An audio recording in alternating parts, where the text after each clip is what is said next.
Shalom saudaraku, berjumpa kembali bersama dengan saya Pendeta Jakob Setio, masih dalam program Sapa Jemaat di Rumah. Kali ini kita akan bersatu bersama-sama, mari kita berdoa.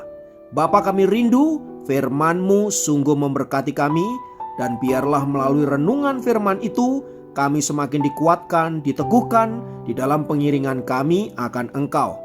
Kami siap diberkati, terpujilah nama-Mu kekal selama-lamanya. Dalam nama Yesus kami berdoa, haleluya, amin. Firman Tuhan kali ini terambil dari Efesus 4 ayat 29.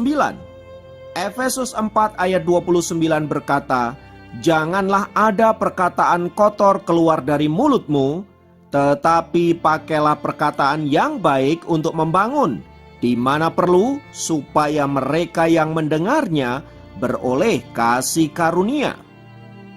Saudara, tahukah Anda bahwa setiap perkataan yang keluar dari mulut kita selalu memiliki dua efek yang berbeda?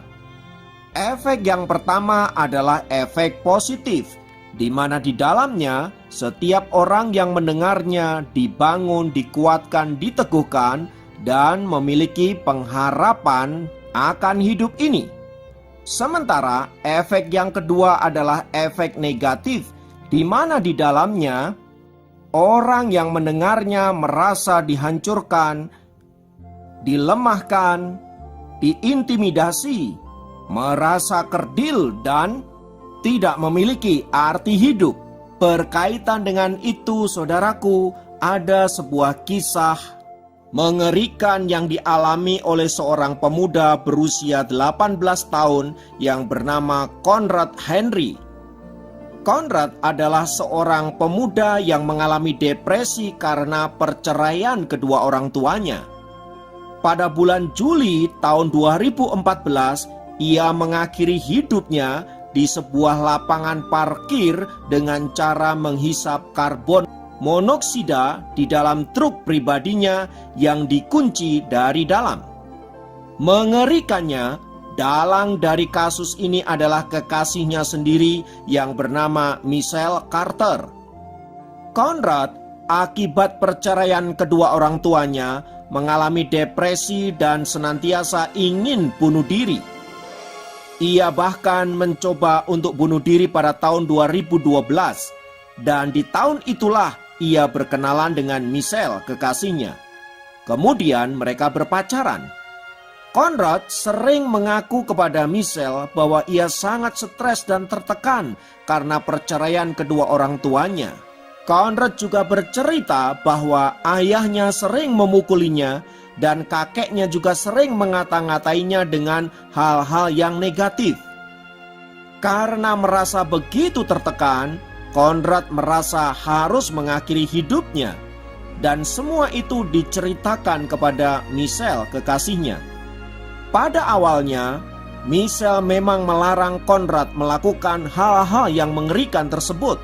Namun karena ia merasa bosan dan lelah mendengar cerita dari kekasihnya tersebut, Michelle akhirnya berubah pikiran. Ia merasa perlu untuk membantu Conrad, kekasihnya, untuk melaksanakan rencana bunuh diri tersebut. Bahkan ketika Conrad ragu-ragu untuk melakukannya, Michelle mendesaknya untuk segera melakukannya. Atas arahan Michelle, akhirnya Conrad melakukan tragedi bunuh diri tersebut.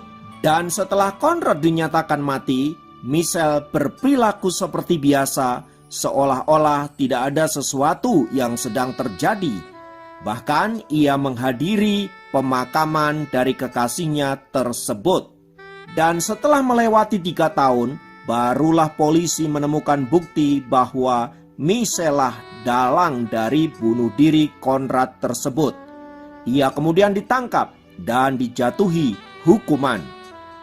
Saudara, kisah di atas tentu sangatlah mengerikan. Bagaimana mungkin seorang kekasih menyarankan pasangannya yang sedang depresi, berbeban berat untuk melakukan bunuh diri? Bahkan dialah yang membantu agar bunuh diri tersebut terlaksana dengan lancar dan aman. Kisah di atas menginspirasi kita agar kita berhati-hati membagi hidup kita kepada orang lain, termasuk mereka yang paling dekat dengan kita sekalipun.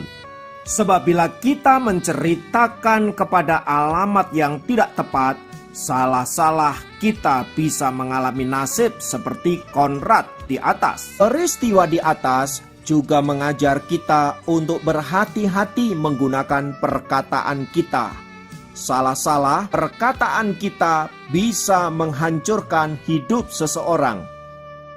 Mungkin pada waktu kita mengatakannya, kita tidak sadar bahwa apa yang keluar dari mulut kita itu seperti sebuah bisa ular yang mematikan. Dan bila perkataan itu sudah menancap di pikiran seseorang, maka itu bisa sangat mempengaruhi perilaku orang tersebut. Oleh karena itu, saudaraku, mari kita belajar hati-hati menggunakan mulut kita. Itulah sebabnya Rasul Paulus menasihati jemaat di Efesus agar mereka menggunakan perkataan mereka untuk membangun dan bukan untuk menghancurkan. Dan biarlah melaluinya nama Tuhan ditinggikan dan dimuliakan. Mari kita berdoa.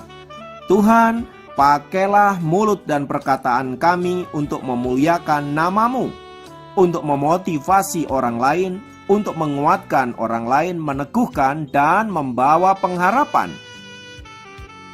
Ampuni jika selama ini perkataan kami justru menghancurkan, merusak, dan bahkan bisa membinasakan.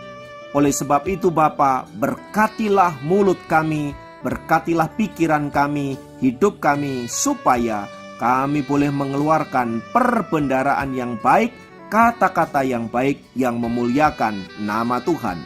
Terima kasih Bapa, terpujilah nama-Mu, dalam nama Yesus kami berdoa.